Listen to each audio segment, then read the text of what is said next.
Hi everybody, welcome back to my YouTube channel. Glitter here. Hope you're all doing well. Sorry I've been away for so long. I have been feeling pretty uninspired by beauty lately, if I'm being honest. With everything going on, I haven't been participating in it much, but today I wanted to just sit down and do like a chatty get ready with me so I can talk to you guys, put on my face, try and feel a little bit more like myself again. Yeah, I've been doing some reading lately on art history, art theory, and I wanted to talk today about Clement Greenberg and why he is #canceled. This is an essay, Avant-Garde and Kitsch, that I've read a couple times now, and I just wanted to talk it through with you all, express my opinions, see if you guys have any thoughts on the writing, and yeah, I'm really excited. So Clement Greenberg was born in 1909 in the Bronx, and he was a compulsive sketcher in his young adult life, and I believe painter, but eventually, when it came to higher education, decided to focus on literature. And at the height of his career, Greenberg was a very influential art critic and writer and thinker, and really championed the abstract expressionist movement, and especially Jackson Pollock, who was at the time coined the greatest living painter in the United States, and is where this lovely background comes from. But yeah, Clement is most well known for his essay titled Avant-Garde and Kitsch, which creates a distinction between what he calls highbrow art and lowbrow art, highbrow being avant-garde and kitsch being lowbrow. And it's, in my opinion, a very pompous essay, but like at the time, I guess was really emancipatory for these abstract expressionist painters, because it championed absolute freedom in art, absolute freedom for the painter, and Greenberg describes avant-garde artwork as being non-representational, non-narrative, and only of itself. There's a quote in here that says, "The avant-garde poet or artist tries in effect to imitate God by creating something valid solely on its own terms."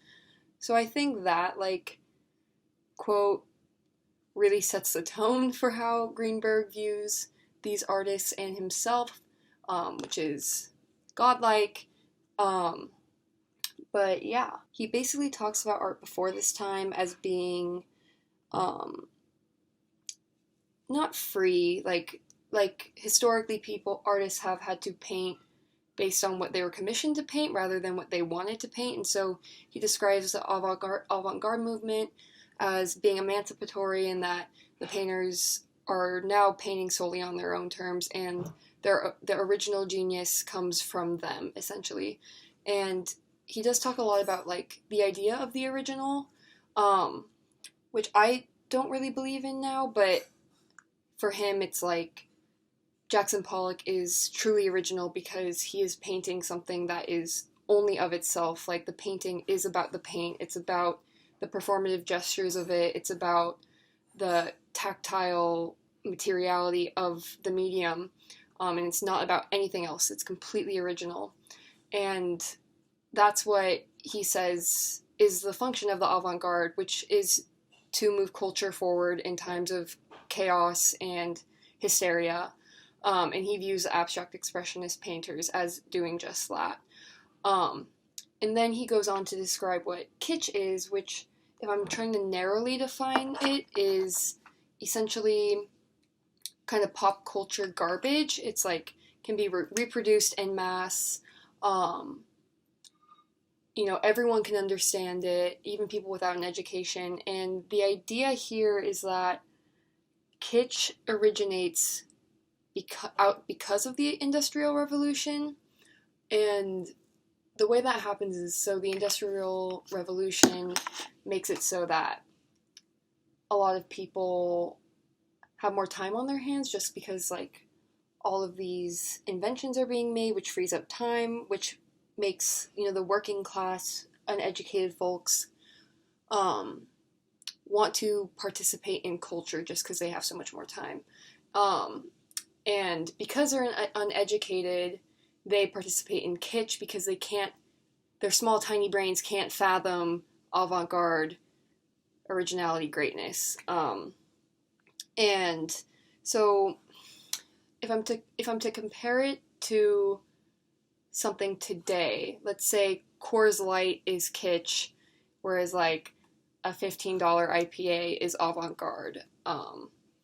The Mona Lisa is avant-garde. A pinup doll poster is kitsch. Although I might argue that the Mona Lisa is kind of kitsch today because it's reproduced so often on keychains and tiny little knickknacks. Like, those knickknacks are very kitschy. But I don't know, the way that I read this essay is that avant-garde artwork isn't available to everyone because not everyone has the resources or access to comprehend avant-garde work, which is one of the major critiques I have of it, because it's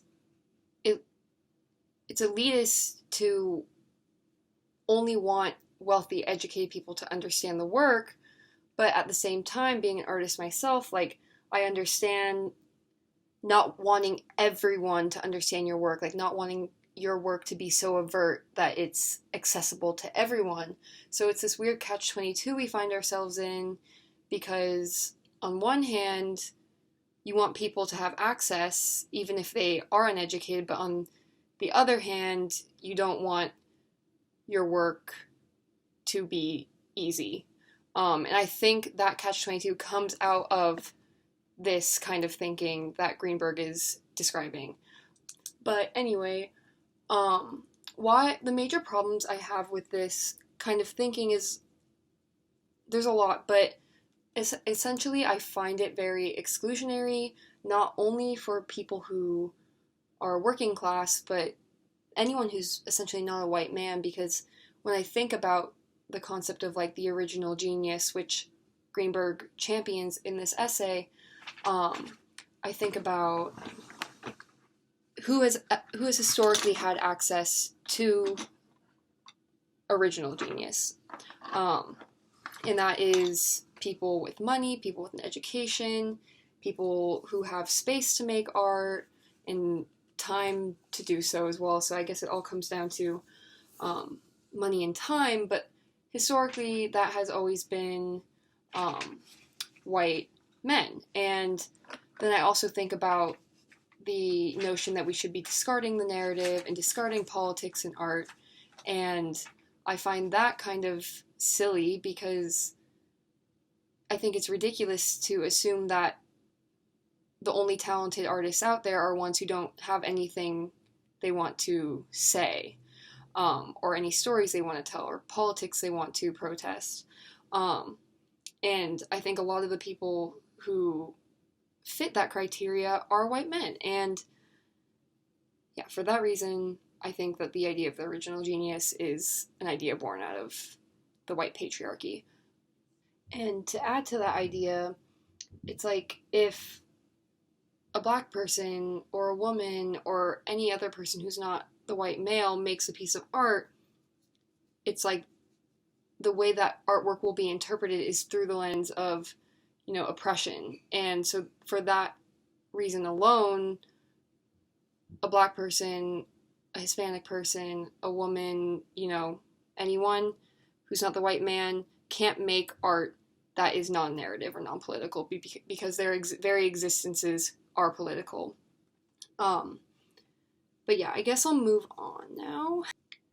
But I guess if I'm trying to find like the silver lining in all this, or the meaning that I can extract from this reading, it's that Clement is championing artists breaking the rules. And we've seen this well before the avant-garde abstract expressionist movement. We see it with Marcel Duchamp's Fountain, we see it in the Fluxus movement, we see it pretty much all throughout the history of modernism, which is, kind of its main thing.